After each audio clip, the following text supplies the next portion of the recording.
Ilustríssimo senhor prefeito da cidade de Soledade, digníssimas autoridades presentes ou representadas, excelentíssimas senhoras, excelentíssimos senhores, queridas irmãs, queridos irmãos espíritas, jovens, nossos votos cordiais de muita paz. No mês de dezembro de 1944, no campo de concentração de Belsenbergen, na Alemanha, uma mulher polonesa judia encontrava-se em graves reflexões. Aquele era um campo de extermínio e de trabalhos forçados. Ela fora arrancada do seu lar, como milhões de outros judeus, pela intolerância radicalista do nazismo. Naquele campo de concentração, diariamente, centenas de pessoas eram atiradas às câmaras de gás e depois aos fornos crematórios. Luba Cherkak estava nessa noite de inverno do mês de dezembro, evocando a tragédia do seu cotidiano. Ela recordava-se de que as tropas SS, quando invadiram a sua casa, arrastaram o seu marido, amarraram-no à carroceria de um caminhão e conduziram-no pela rua de pedras, despedaçando sem qualquer julgamento. Ela vira seu filho de 3 anos ser assassinado covardemente por um soldado nazista, e ela própria, como se fosse um ser que nada merecesse, foi atirada em um trem como carga animal e conduzida ao campo de concentração de Belsenbergen. Ali estava ela pensando, quando de repente ela escutou vozes infantis. O seu pavilhão era somente de mulheres. Os pavilhões masculinos ficavam do outro lado. Ela acreditou que era um delírio, talvez uma alucinação. A saudade do filho, a tragédia que se tornava cada dia mais grave. Mas ela escutou choros e, olhando através das frestas de madeira do barracão, ela viu que na pequena praça, ali do campo de concentração, soldados impiedosos descarregavam de um caminhão crianças e deixavam-nas ante a intempérie do gelo e da neve que caía inclemente. A senhora Cherkak foi tomada de horror. Eram crianças. Ela voltou-se para as amigas e disse: não podemos deixá-las ali, são nossos filhos. E as amigas lhe perguntaram: e onde colocarás? São algumas dezenas. Luba Cherkak disse: colocá-las-emos nas latrinas, embaixo das tábuas. Elas não podem passar a noite ali, morrerão enregeladas. Mas o egoísmo, esse terrível inimigo da criatura humana, que se apossara daqueles corações que desejavam sobreviver, gritou alto, e as mulheres em uníssono disseram: aqui no pavilhão não há lugar para mais ninguém. Luba Cherkak subiu à cama e gritou: aonde está o sentimento de maternidade? Vocês viram seus filhos ser assassinados. Vocês gostariam que alguém os tivesse salvado? Assim também as mães dessas crianças, onde quer que estejam, se assassinadas ou não, ficarão eternamente reconhecidas. Se nós fizermos qualquer coisa por essas crianças, e abrindo a porta, correndo o risco de ser fuzilada, Luba Cherkak correu na direção da praça e começou a arrebanhar as crianças. Havia crianças de 2 meses jogadas no chão, na neve, que já estavam entrando em hipodermia. Havia a mais velha de 14 anos, e ela, pedindo ajuda, trouxe-as todas para o barracão. Eram 54 crianças. Tremiam de frio, não havia agasalho. Naquela noite os corpos se uniram para aquecer aquelas vidas em floração. No dia seguinte, Luba Cherkak foi ao diretor do campo de concentração. Ela era judia polonesa, mas falava muito bem o alemão, e apelou para o soldado frio e negligente. São crianças, não é possível que o senhor não sinta nada. O senhor é jovem, é pai, gostaria que alguém fizesse isso pelos seus filhos. E sem dar-se conta, na emoção que dela se apossou, ela tocou no braço do soldado da SS. Esses soldados consideravam os judeus menos que um porco, e o polonês menos ainda. Ele deu-lhe um soco, ela bateu a cabeça na parede, o rosto arrebentou-se, o sangue jorrou. Sem nenhum ressentimento, Luba Cherkak enxugou o sangue e disse: eu espero que o senhor me deixe tomar conta deles, e que me consiga algumas migalhas a mais, para poder matar-lhes a fome. Ele expulsou-a a pontapés, mas ela não desanimou. Passou a roubar alimentos, raízes, a mexer nas latas de lixo congelada no campo de concentração. No dia 5 de abril, apenas 5 meses depois, em 1945, repentinamente os tanques ingleses entraram no campo de concentração, e os alto-falantes em 6 idiomas diziam: liberdade, vocês estão livres, agora poderão começar uma nova vida. A Alemanha está perdida, chegou o momento da sua liberdade. Luba Cherkak, magra, caquética, dominada pela anemia, e aquelas outras mulheres e as suas crianças começaram a sair do barracão miserável infecto de piolhos e a reunir-se do lado de fora em plena primavera alemã. Agora ela podia ver as árvores que sempre estiveram ali, mas que ela não teve tempo de vê-las.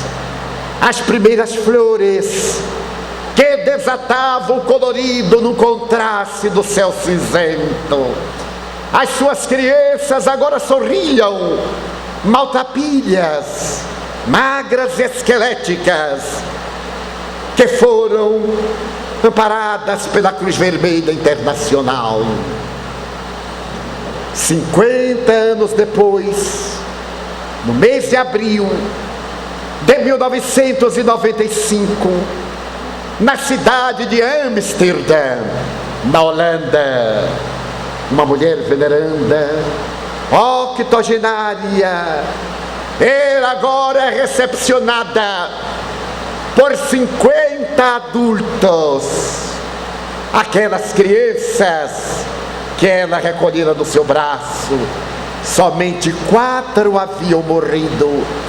Eram hoje cidadãos, casados, pais de família, avós, que estavam reunidos para homenagear a mulher que há 50 anos arrancaram-nos da morte pérfida da congelação.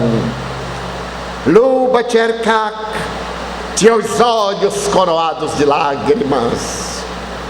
A rainha Beatriz da Holanda mandava-lhe uma condecoração que foi colocada no seu peito em nome da humanidade, reconhecida ao seu gesto de coragem, ao seu gesto de amor. E Luba Tcherkak, agora em pranto, disse somente: mas eu não fiz nada.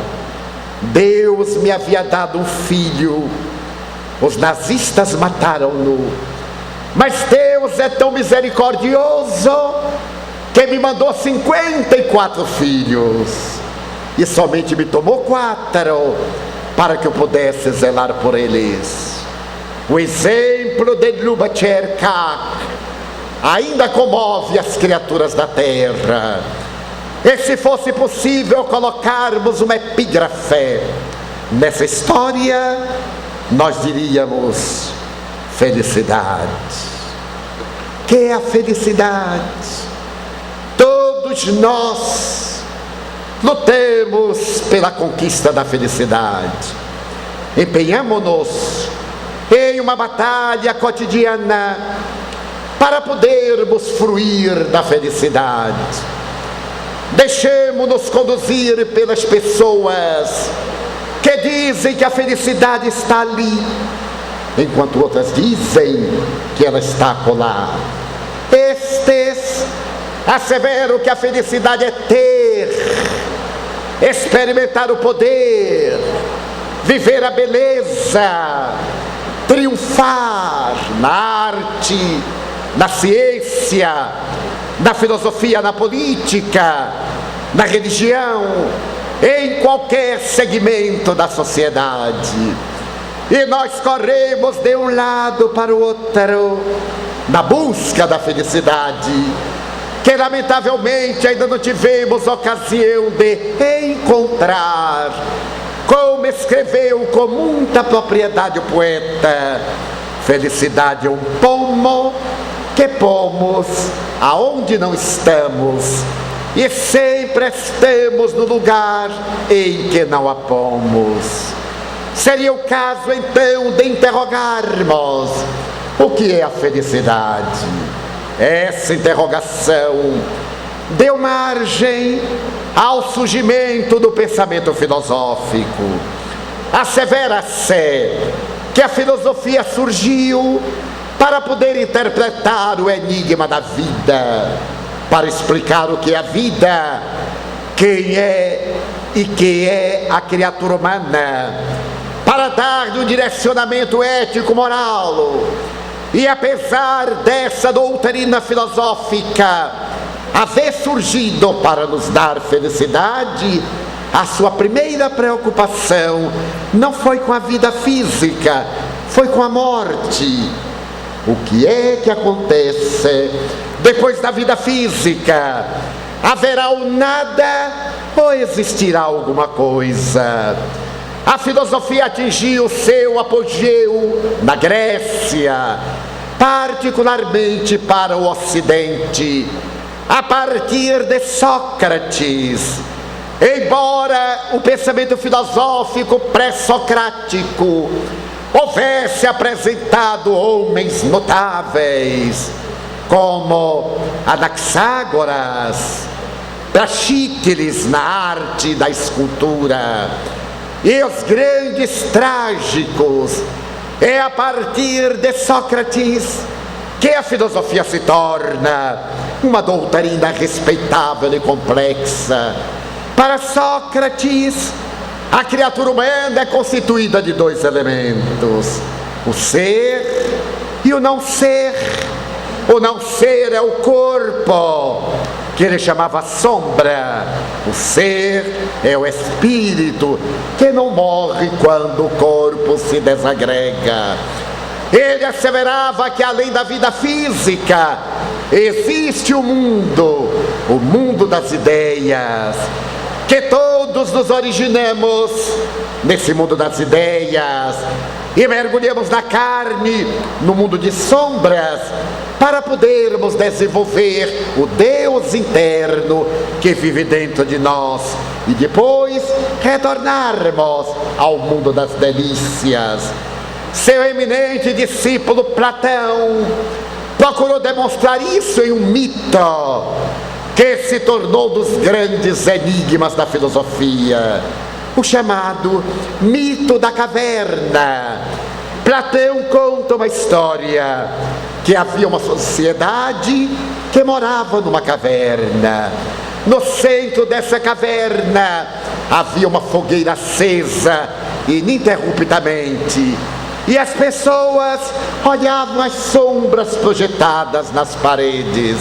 Acostumaram-se, viveram ali os seus antepassados, eles viviam e certamente iriam viver aqueles que viessem depois. Mas certo dia, um jovem impetuoso resolveu sair da caverna. Afinal, a caverna tinha uma porta e ele saiu. Ao sair da sombra da caverna, ele viu o mundo risonho, verde, o sol dourado, as águas cristalinas, as aves coloridas, as flores multiplicando cor e perfume. Ele encantou-se, voltou correndo para a caverna e disse: gente, a vida não é isto. Lá fora existe vida, a cor não é apenas a sombra, a claridade.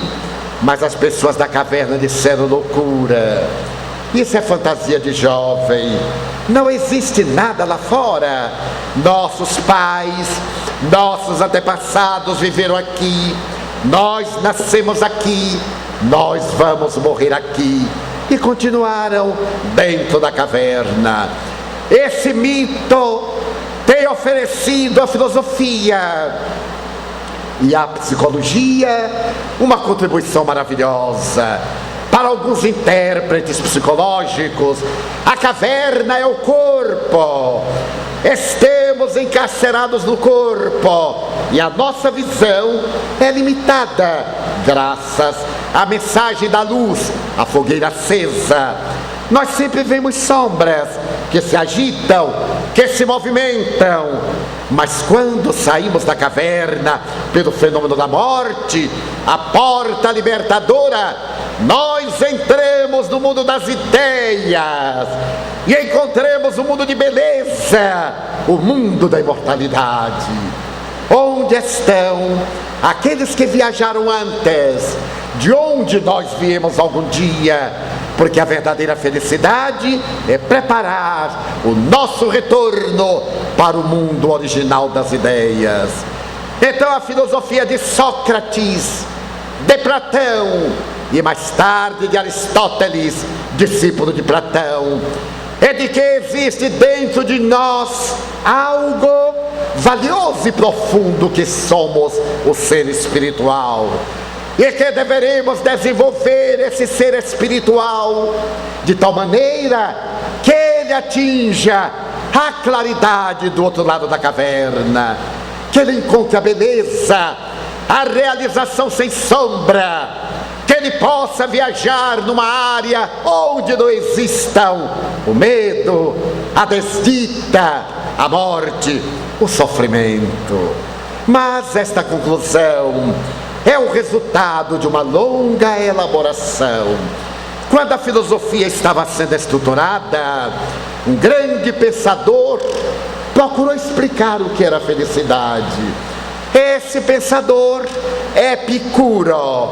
Ele dizia que a felicidade consiste em ter, porque todos nós, para sermos felizes, necessitamos de ter. A verdadeira felicidade decorre de um estômago bem alimentado, de um corpo bem cuidado, repousado e de um sexo bem atendido. Naturalmente, para que logremos essas metas, nós necessitamos de ter para poder, a fim de gozar. E pregou a doutrina hedonista, através da qual aqueles que têm mais, compram mais, gozam mais. A doutrina epicurista estabelecia a necessidade de encontrarmos a beleza, o gáudio, a estesia e desfrutarmos larga e indefinidamente do prazer. À medida, porém, que essa doutrina espalhou-se pela Grécia, começou-se a constatar que, apesar da sua proposta maravilhosa, ela não era muito exata, porque um estômago abarrotado não dá felicidade, dá indigestão.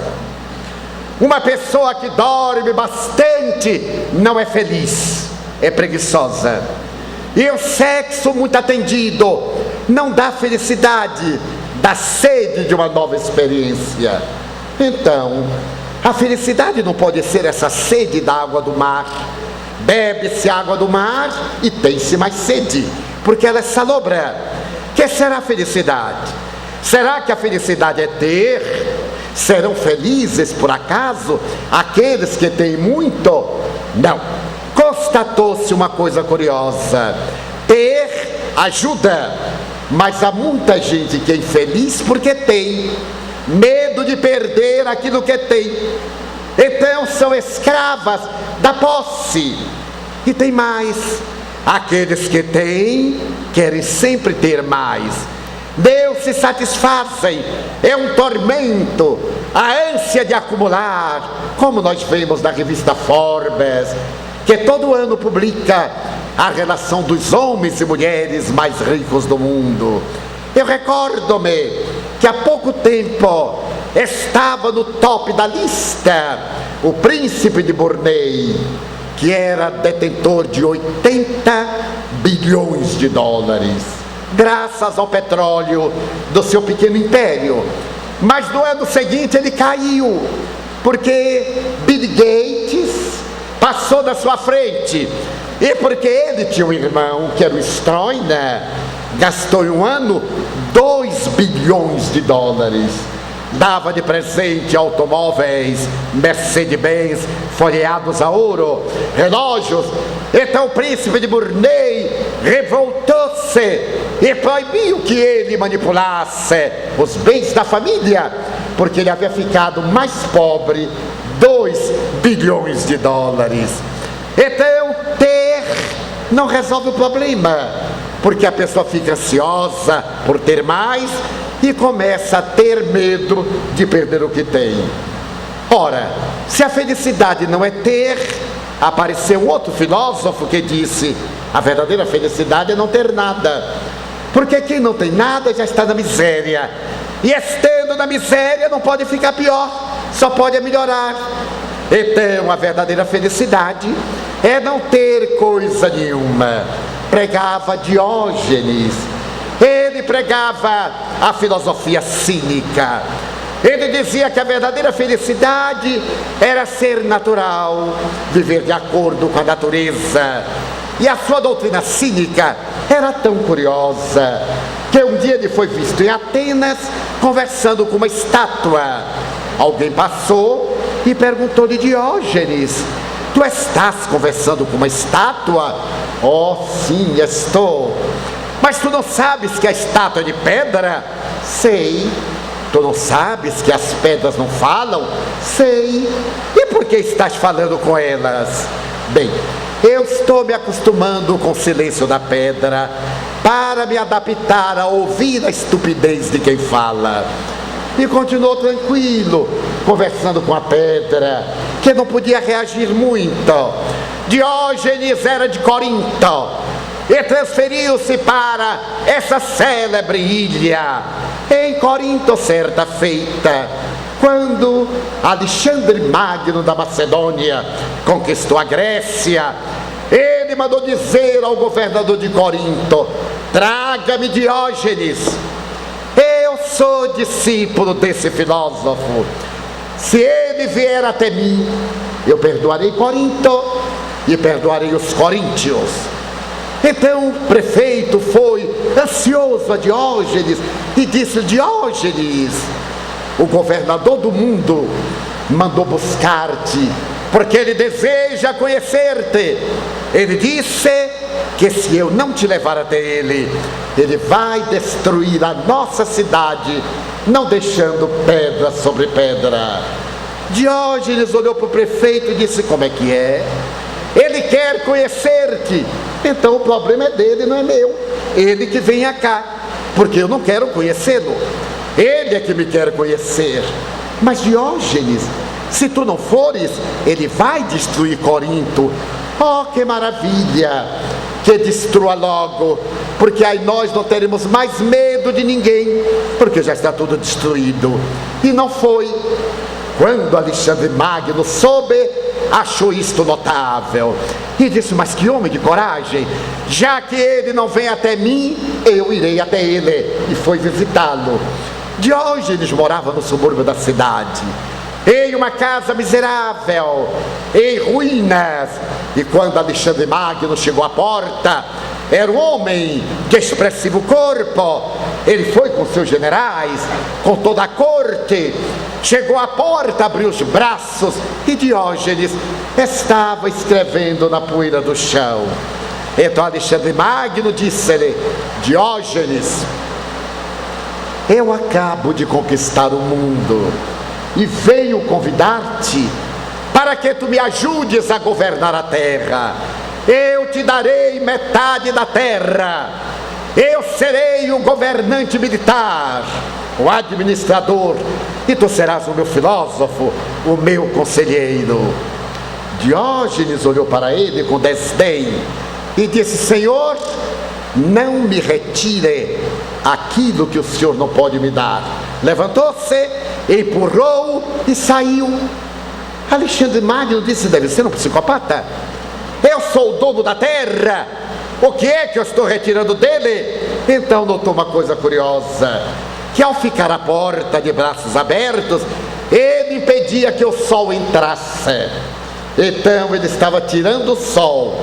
Ele poderia dar metade da terra política, mas não podia dar um raio de sol. Então achou notável, perdoou Diógenes, perdoou Corinto, e logo depois morreu. E Diógenes continuou até uma idade senecta. Mas será que a felicidade é não ter nada? Há muita gente que é escrava daquilo que gostaria de ter. Eu me recordo que faz muitos anos eu li em uma charge a história de Pafúcio e Marocas. Marocas era uma dessas mulheres que manobrava o marido, dando a impressão que o marido era quem a manobrava. Porque a verdadeira mulher é muito hábil, ela é submissa. E o marido diz aos amigos: na minha casa sou eu quem manda. E acrescenta baixinho: e em mim é minha mulher quem manda. Isso é ser verdadeiramente mulher. Então Marocas havia visto numa vitrine de uma loja um jarro de ametistas que havia sido exportado de Soledade. E ela ficou apaixonada por aquele jarro de ametistas, aquele tom violáceo. E ela disse: eu tenho que colocar este jarro na minha mesa. E começou a sonhar com o jarro. Mas ela era muito hábil. Ela não pedia nada ao marido, ela insinuava. É a melhor técnica. E um dia, os homens são muito ingênuos. Ele chegou em casa com o jarro e disse: meu bem, quero presenteá-la com esse jarro de ametista. Ela disse: Deus meu, que marido, adivinha meus pensamentos. Ele ficou feliz da vida, pensando que era verdade. Foi ela que o conduziu. Mas a felicidade de uma mulher é provocar inveja noutra mulher. É claro, ela colocou o jarro na mesa colocou uma dúzia de rosas e chamou a vizinha, que vivia muito mal com o marido. Venha ver, dona Margarida, o marido que Deus me deu. Olha o jarro de ametistas. Dona Margarida, por sua vez, era feliz toda vez que contrariava Marocas. Ela olhou o jarro e disse: lindo, querida, mas que jarro, que rosas. Pena a toalha da mesa já ser velha, não é verdade? Ela disse: é verdade, mas eu botei por botar. Tirou o jarro e começou a trabalhar a cabeça de Pafúncio. Um mês depois ele disse: meu bem, eu trouxe-lhe uma toalha da Ilha da Madeira, bordada, ele um belga, com labirintos, com crivo. Meu Deus! Ela botou a toalha, botou o jarro e botou uma dúzia de cravos e chamou Dona Margarida. Olha, querida, que marido! Aí ele me trouxe uma toalha, eu nem queria. Dona Margarida disse: mas está realmente uma maravilha. O jarro é um primor, a toalha é uma beleza, mas os móveis já estão meio surrados, não é? Foi do tempo do casamento. E Maroca disse: eu sei. E começou a trabalhar o marido, e por causa do jarro tiveram que construir 2 andares, porque uma coisa exigia a outra. Então as pessoas são escravas daquilo que não tem. É muito comum, diz o Espírito Joana de Ângeles, nós sermos escravos da felicidade condicional. Eu só serei feliz quando? Eu só serei feliz se ganhar na loteria, para ser sequestrado e morrer no cativeiro. Então nós estabelecemos que a felicidade é condicional. Eu tive uma colega, porque Deus me deu a honra nesta reencarnação de ser funcionário público, e me deu a expiação de ser chefe de seção. No dia que eu tomei posse, os meus colegas fizeram uma festa, levaram esses salgadinhos que a gente não aguenta mais. Naquele tempo havia uns tais de uns sucos, comprava-se um pó e com um pouquinho de pó fazia 5 litros de suco. Era aquela água colorida, mas eu fiquei emocionado. Eles estavam homenageando-me. Eu deveria ficar calado, mas não fiquei. Então eu perguntei: vocês estão contentes? Porque eu agora sou chefe de seção? Claro, Divaldo. Ele disse: mas por quê? Porque você é espírita. Eu disse: meu Deus, afinal meu exemplo está fecundando. E por que sendo espírita, vocês estão contentes de eu ser o chefe de seção? Porque você, como espírita, faz caridade, não é? Eu disse: é verdade. Então você não vai marcar falta em ninguém. Eu disse: mas bem, o governo me paga para marcar falta, eu tenho que fazer a caridade ao governo. Era, portanto, uma distorção. E eu tinha uma colega que me dizia: Divaldo, eu só serei feliz quando me casar. Naquela época casar era difícil, hoje é um loto, é um pouquinho mais complicado. E ela estava com 29 anos. Naquela época, a mulher tinha que casar antes do 30, porque foi publicado um livro de Honoré de Balzac, chamado A Mulher dos 30 Anos. Passou a ser denominada balzaquiana. Então era uma ofensa. O homem nunca foi balzaquiano. O homem era solteirão, uma felicidade. A mulher era uma praga, é uma solteirona, como se a pobre tivesse culpa. E minha colega me disse: Divaldo, eu estou com 29 anos, eu tenho que casar, ore por mim. Eu então orei: meu Deus, por caridade, ela precisa casar. E eu não sabia que minha prece era tão forte. Orei, e ela arranjou um namorado. Aí eu orei mais, ficou noiva. Eu orei mais, casou. Fomos ao casamento. Ela de lá me deu adeusinho e eu... Quando ela voltou da lua de mel, eu perguntei: agora você está feliz, não é verdade? Quase. Mas como? Houve alguma coisa na lua de mel? Não, Divaldo, é que eu estou morando com minha sogra. E quem casa, quer ter casa. Você ora para meu marido comprar uma casa e eu: meu Deus, uma casa para ela. Não precisa ser uma mansão, mas uma casinha. E fui orando. Quando a Caixa Econômica abriu o programa das casas populares, elas são tão populares que não cabe nem uma cama, mas era uma casa. E o marido dela comprou uma casa nesse regime. E ela um dia chegou e disse: Divaldo, eu tenho casa própria. Você vai na inauguração? Eu fui na inauguração. Porque o bom da inauguração é que tem comida depois. A gente não vai tanto pela inauguração, a gente vai pelo depois. Fomos com os colegas, participamos. Então eu perguntei para ela: agora você está feliz?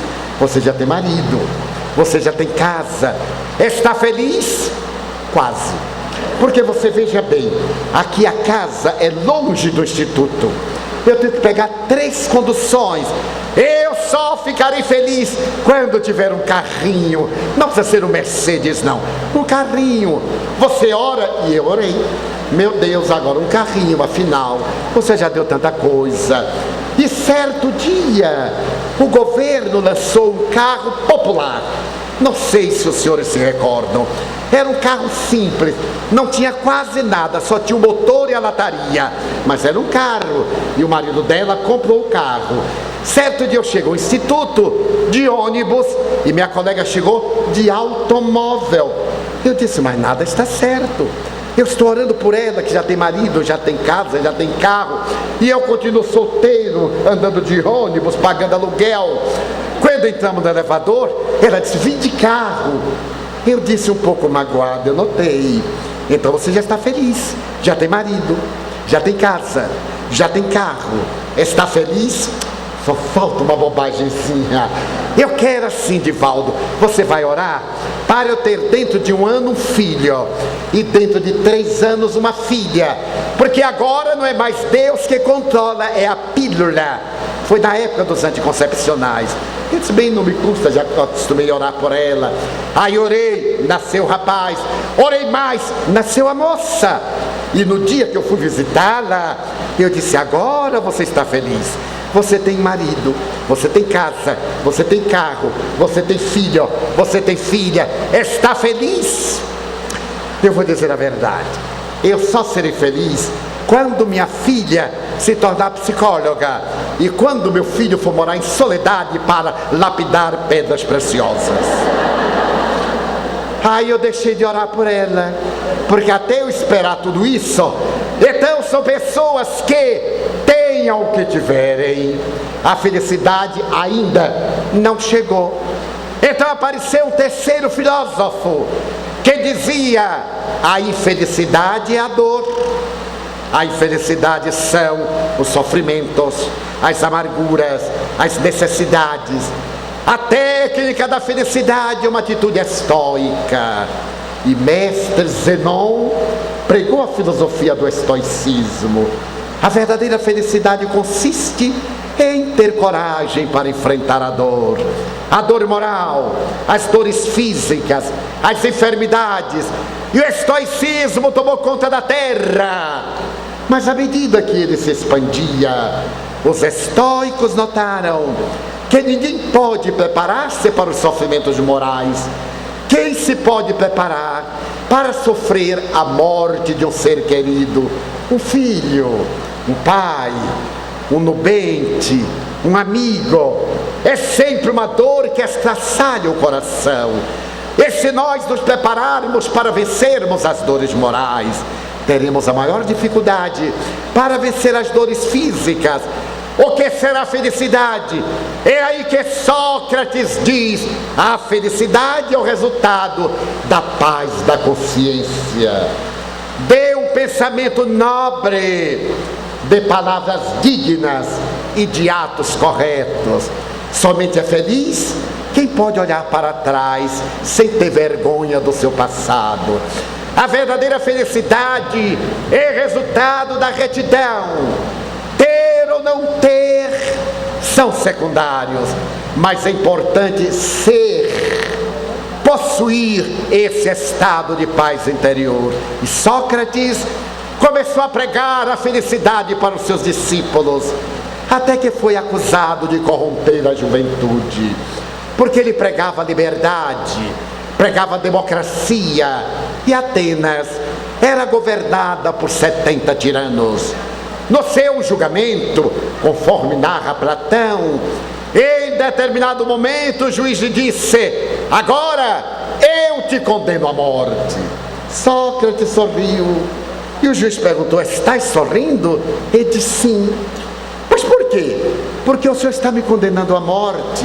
Meritíssimo, todos nós, quando nascemos, já nascemos condenados à morte. Então, o Meritíssimo está dizendo uma asneira. Mas eu te mandarei matar na hora que quiser. E Sócrates disse: porque este é o meu destino, e pode ser que antes de eu morrer, o Meritíssimo também morra, sem ninguém mandar. Foi mandado para o cárcere. E quando ele estava no cárcere, o seu discípulo Críton foi visitá-lo e disse-lhe: mestre, eu venho trazer-te a liberdade. Então Sócrates olhou para ele e perguntou: como a liberdade? Eu sou livre. Não, mestre, não é hora de filosofar. Tu estás no cárcere, as paredes impedem-te. Ele diz: mas a liberdade não é isto. Eu sou livre, porque eu sei pensar. Escravo, encarcerados são aqueles que têm vícios. Aonde eles vão, os vícios vão com eles. A verdadeira liberdade é poder pensar. Aqui do cárcere é onde eu mando o meu pensamento, aí vou eu. E aqueles que andam embriagados, vitimados do tabagismo, das drogas, das paixões, esses são os encarcerados. Mas tu tens que fugir. Mas eu não fugirei. Mas mestre, nós subornamos o guarda. Já havia suborno naquela época, parece até que foi nos dias de hoje. Mas como subornastes o guarda? Reunimos nossas joias e pedimos para ele deixar a porta aberta.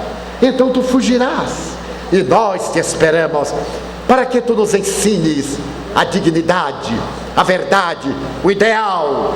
E Sócrates pôs a mão no queixo e disse-lhe: que mau filósofo tu és. Tu pensas que eu vou concordar com um crime para depois falar de dignidade? Como eu poderei falar de honradez se eu estarei concordando com um jovem que vendeu a dignidade?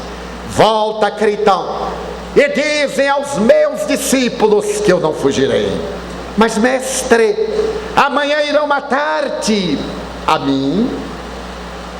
Já esqueceste que eu sou imortal? Ninguém me pode matar, Critão. No dia seguinte, ele estava sentado no pátio da prisão, e o soldado veio com uma taça de alabastro com o veneno cicuta para matar 10 cavalos. Quando o soldado lhe deu a taça, tremeu ante aquele homem nobre e disse-lhe: mestre, não há pressa, tu ainda tens 1 hora. E Sócrates respondeu: 1 hora? 1 hora é pouco para quem tem toda a eternidade. E bebeu a cicuta. Quando o veneno começou a atuar no seu sistema nervoso central, Critão saiu correndo, afastou-se da guarda, segurou as pernas de Sócrates e gritou: mestre, aonde queres que te sepultemos? Sócrates fez um grande esforço, voltou e disse: o corpo, joga-o em qualquer lugar. Sócrates não está mais dentro dele. Critão, eu quero pedir-te uma coisa. Paga um galo a Asclépios. Asclépios era o deus grego da medicina, que eu prometi, e morreu. Mas ele entrou na história 2400 anos depois. Eis-o aqui. Se eu vos perguntar qual é o nome do juiz que o condenou, ninguém sabe. Quais eram os nomes dos 70 tiranos? Eu duvido que alguém aqui saiba 2 nomes dos 70. Ninguém sabe. porque a história não registrou, mas Sócrates, a história guardou como exemplo do homem eminentemente feliz. 300 anos depois dele, veio o poeta Galileu dizer: a felicidade não é deste mundo, porque o meu reino não é deste mundo.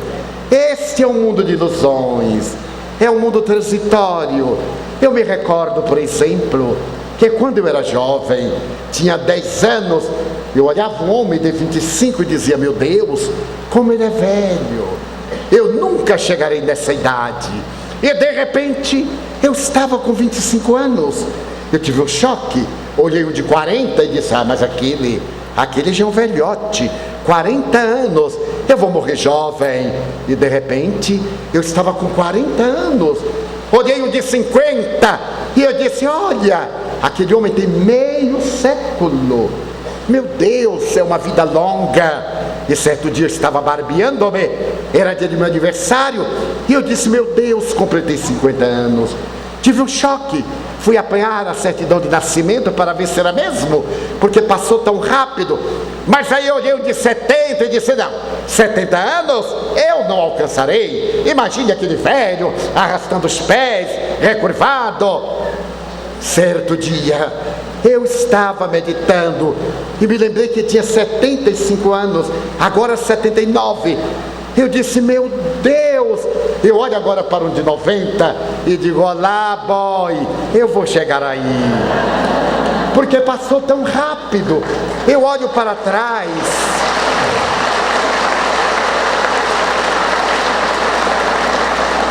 e encontro amigos que me dizem: Divaldo, nós somos amigos há 50 anos. Eu digo: Ave Maria, não me diga isto, que barbaridade. Não, há 52. Eu digo: deve ser erro do calendário, porque nós não nos damos conta depois que passou. Até passar demora, mas depois que passa, é o poema de Gonçalves Dias. Ai, que saudade que tenho da aurora da minha vida, da minha infância querida, que os anos não trazem mais. Então a vida na terra é transitória. E se nós olharmos o Eclesiastes, um do livro da Bíblia, lá está exarado: a felicidade não é deste mundo. Veio mais tarde o Espiritismo para ressuscitar a doutrina de Jesus e estabeleceu que a felicidade não é deste mundo, mas começa neste mundo, quando nós nos dispomos a amar. Allan Kardec, o codificador da doutrina espírita, apoiou-se na palavra de Jesus, que repete a palavra de Sócrates, porque o Evangelho de Jesus é similar, em grande parte, ao pensamento socrático platônico. E Jesus pregava o reino dos céus sem abandono pelo reino da terra.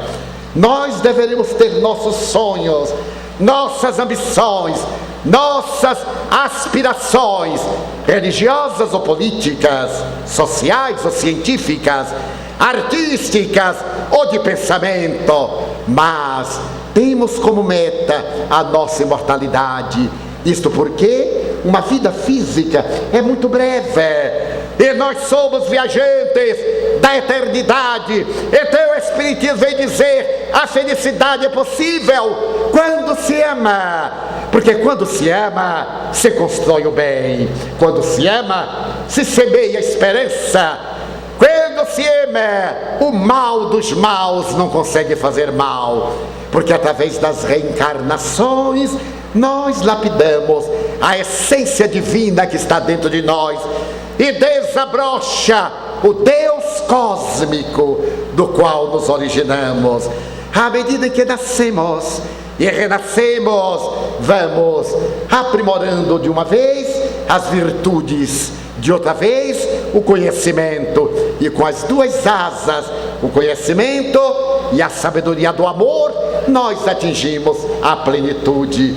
Então a felicidade é muito fácil. A maioria das pessoas lamenta não ser feliz. mas é que pensa que aquele que está sorrindo é feliz. Eu ouço muita gente.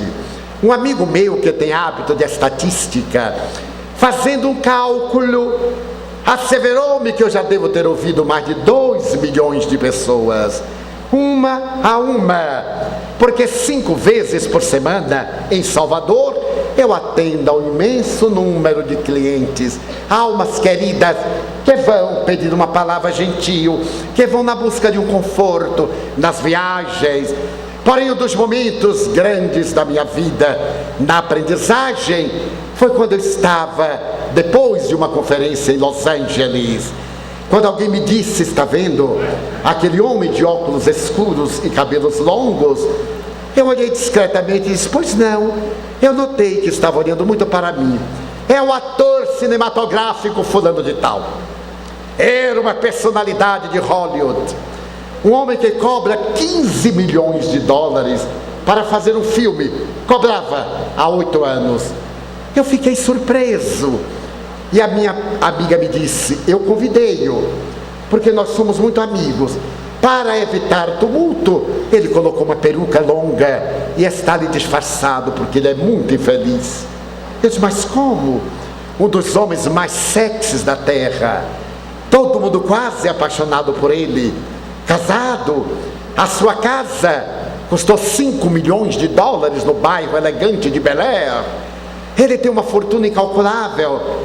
E ela me disse: ah, Divaldo, e ele chora quando está conversando comigo. Então eu pedi que ele viesse ouvi-lo. Eu vou apresentar-lhe sem dizer o nome, está bem? Daí a pouco eu estava diante de um dos astros mais cobiçados naquela época. Quando eu toquei a mão, estava fria, trêmula, parecia uma criança tímida diante de mim. Através do intérprete, porque eu não falo inglês, ele me disse: eu gostaria de convidar o senhor para ir à minha casa. Eu então disse: penso que não convém, porque se os repórteres descobrem, vão dizer que o senhor está consultando feiticeiros, está consultando médiuns.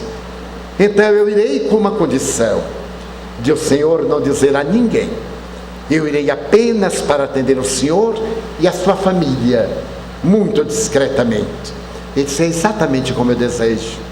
Saiu, foi numa limusine de vidros fumê, para ninguém saber, e 2 dias depois eu fui ao seu palácio. Uma casa hollywoodiana, o excesso de conforto. Ele havia dispensado os empregados, e então agora, sem óculos, sem peruca, era realmente um Adonis. Parecia um deus grego. Os músculos, o corpo, os olhos brilhantes, jovem, sonhador e triste. Ele me disse: eu troco de mulheres como troco de roupas, porque eu posso comprar o que eu quero. Eu tenho um avião a jato, viajo para onde quero, mas eu sofro de uma grande solidão. Casei-me, agora tenho 2 filhos. Os meus filhos preenchem-me de alguma forma o vazio existencial, mas eu não creio que me amem, nem que a minha mulher me ame. Aqui em Hollywood, ninguém ama ninguém. Casa-se um com o outro para poder usar a fama. É bem provável que neste momento minha mulher esteja pensando no divórcio e me leve 100 milhões de dólares. É provável que meu filho esteja sendo orientado por algum advogado desonesto para que eu lhe dê parte da minha fortuna, e vai criar um problema. Então eu não tenho amigos. Eu digo: tem sim, Senhor. O senhor tem um amigo que não necessita do Senhor, mas de quem o senhor necessita muito e não tem procurado. Ele perguntou-me: quem é? Eu disse: é Jesus. Ah, mas ele é amigo de todos. E seu também. É muito melhor ter um amigo geral do que um amigo especial, porque o amigo especial tem também paixões, e o amigo geral zela pelo nosso êxito. Nesse momento chegou a esposa, também estrela de Hollywood, belíssima, não da novela, mais belíssima ainda. Então ela chegou, apertou a minha mão e me perguntou, fútil e vazia: Ah, é o senhor que tem o dom da adivinhação? Ele disse: não, senhora, eu tenho o dom da compreensão dos sofrimentos humanos. Sentamos-nos, eu levava o Evangelho segundo o Espiritismo em inglês e pedi que ele abrisse uma página. Ele abriu-a e saiu a lição da caridade. A caridade moral, que é mais importante do que a caridade material. Ali estava eu numa casa de 5 milhões de dólares, com objetos que valiam mais de 10 milhões de dólares, sem o menor interesse pelas coisas dele, mas preocupado com a alma que ele é, levando a caridade moral. Falamos, lemos, apliquei-lhe passas, e quando lhe aplicava a bioenergia, ele chorava copiosamente. Quando terminei, ele segurou as minhas mãos com as suas mãos frias e me disse: experimentei algo que nunca fruí, uma sensação de Deus dentro de mim. O senhor voltará um dia? Eu disse: não, o senhor não vai ficar dependente de mim. O Espiritismo não cria dependências. Você vai falar diretamente com aquele que é a causa de tudo, Deus nosso Pai. Eu vou lhe ensinar o caminho, eu vou lhe dar o mapa do tesouro, mas o senhor vai buscar o tesouro com os próprios pés. Conversamos, entreguei-lhe o livro dos Espíritos, ofereci-lhe o Evangelho. Voltei sim mais 2 vezes, porque estava lá. Ele pediu, fomos. Ele abriu o coração à doutrina espírita, e agora ele olha a mulher com outros olhos. Já não tem a preocupação de ela divorciar-se ou não. Ele disse que importante não é o que os outros fazem, é o que nós fazemos, que ele a amasse. Aquela com que ele compartia o leito, com que ele repartia suas confidências, que era mãe dos seus filhos, valia mais do que todas as coisas que ele vai deixar. O verdadeiro tesouro é aquele que nós levamos conosco, que não pesa, que o ladrão não rouba, que a traça não rói e a ferrugem não come. É a paz de coração. Então hoje, esse homem que tem o mundo aos pés ainda fez uma película há 2 anos que foi um sucesso. Encontrou a plenitude, porque ele descobriu que a vida não é a matéria, como dizia Platão e Sócrates, é o ser, como diz Allan Kardec, é o espírito que somos, porque as coisas preenchem-nos de conforto, de comodidade, mas nunca atendem um momento de angústia.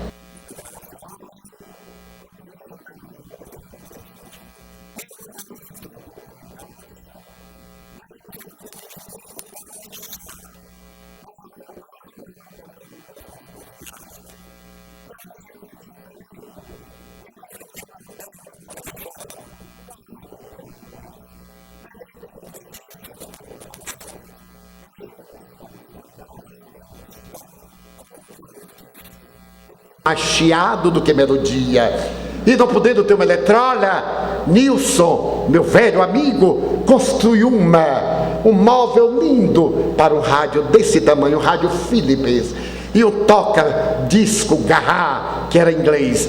Então, nas minhas horas de meditação, eu ficava na minha saleta, olhando a história dos deuses nipônicos e ouvindo música clássica. Era o reino dos céus, até um dia, quando eu tive um grande drama moral, experimentei uma dor indescritível, e naquela hora eu corri para o meu recanto seguro, apaguei a luz, coloquei o disco a tocar e perguntei-me qual que eu vou ouvir. Eu vou ouvir Madame Butterfly, porque é um disco de sofrimento. Coloquei, mas no momento em que ela chega à área, um bel dia vedremo, e a sua dor na expectativa do homem amado chegar, eu comecei a chorar, digo, não é isso que eu quero. Aí eu tirei e coloquei Chopin, e quando estava escutando a música dolente de Chopin, as lágrimas me vieram, digo, mas não é isso. Então eu coloquei Wagner, a cavalgada das Valquírias, aquela ansiedade de Wagner, na busca do impossível. Eu então desliguei, olhei todas as figuras. O que eu precisava não estava ali. Eu precisava de um amigo, de uma palavra, de alguém que sorrisse e dissesse apenas: não dê importância, bom ânimo, como é pouco e é muito. No dia seguinte, eu dei todos os meus discos, com uma pena terrível.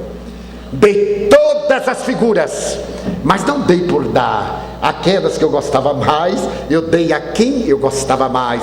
E dizia: olhe, é muito cara, ela me custou o perispírito, olha lá, e tal. Libertei-me, porque há momentos na vida de solidão que só Jesus preenche.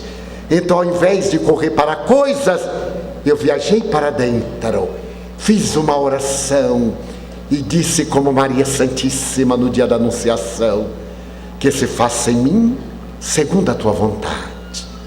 Nunca mais eu tive vazio existencial. Algo me preencheu de paz, porque uma voz muito dúlcida da mentora espiritual disse-me: melhor ser vítima do que algoz, melhor ser acusado do que acusador, bem-aventurado aquele que é caluniado e pobre do caluniador.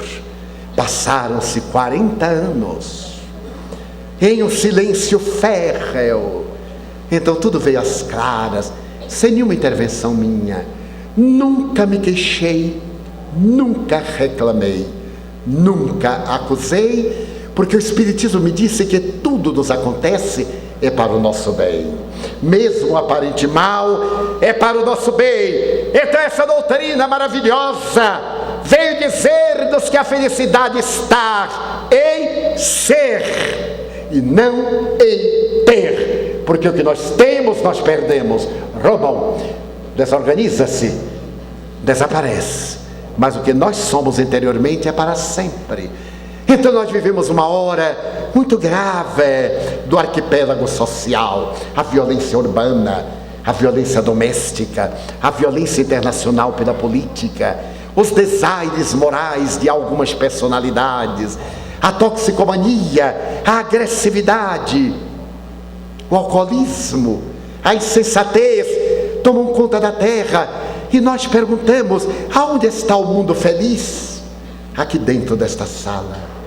Quase 3.000 pessoas que numa tarde chuvosa e friorenta reunimos-nos para pedir a Deus que nos conceda suas bênçãos.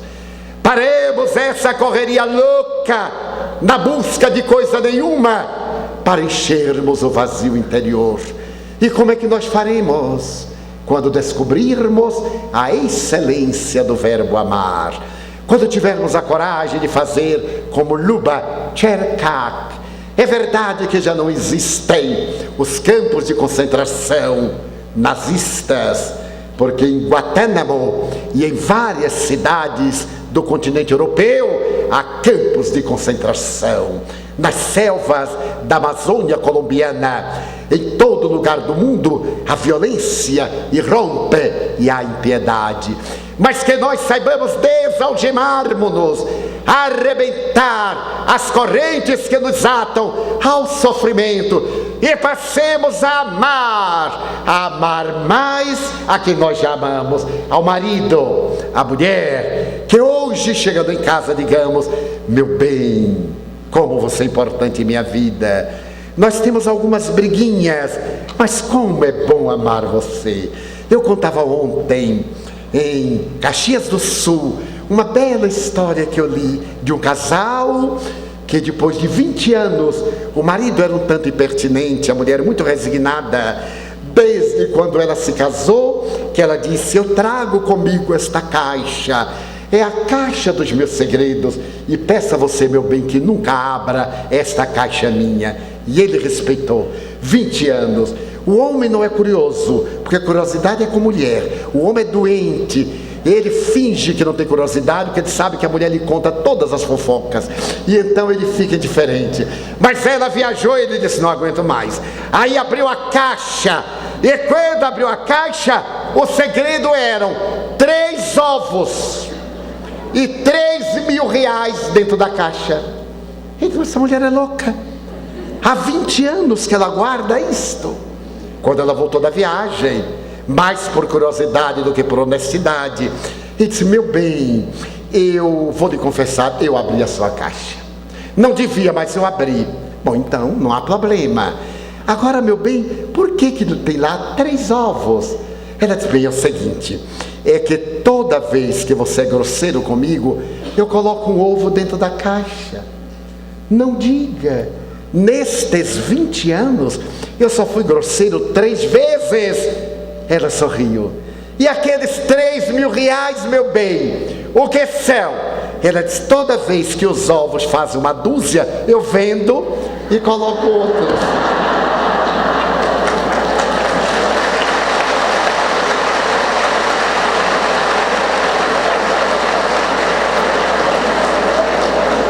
Mesmo que em nossa caixa haja somente um ovo e 5.000 reais, digamos ao companheiro: como é bom viver com você. Digamos à mulher: ah, querida, desde que eu a conheci a minha vida mudou. Que nos digamos mais: eu te amo. Já notaram há quanto tempo o casal não diz um ao outro: eu te amo? Se nós dissemos, a mulher é mais sensível, e ela diz: meu bem, você nunca mais, mas você sabe que eu lhe amo. Não sei não, já me esqueci. Disse há tanto tempo que eu me esqueci. Está na hora de aquecer o coração, de apertar a mão, de ter essa onda de ternura, de ter a felicidade de ter um lar. Então a felicidade é simples.